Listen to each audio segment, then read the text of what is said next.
जहाँ कपाल रे जहाँ लेखा हिची केवल पूर्व जन्मर कर्मफल ही लिखा जाइछि।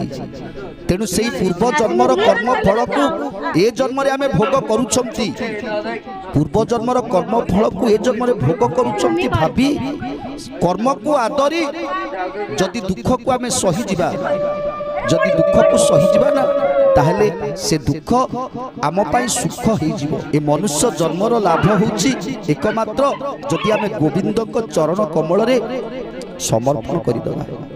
जदि मनुष्य जन्मर लाभ होछि केवल गोविंद को पादरे समर्पण करि दबा निजको।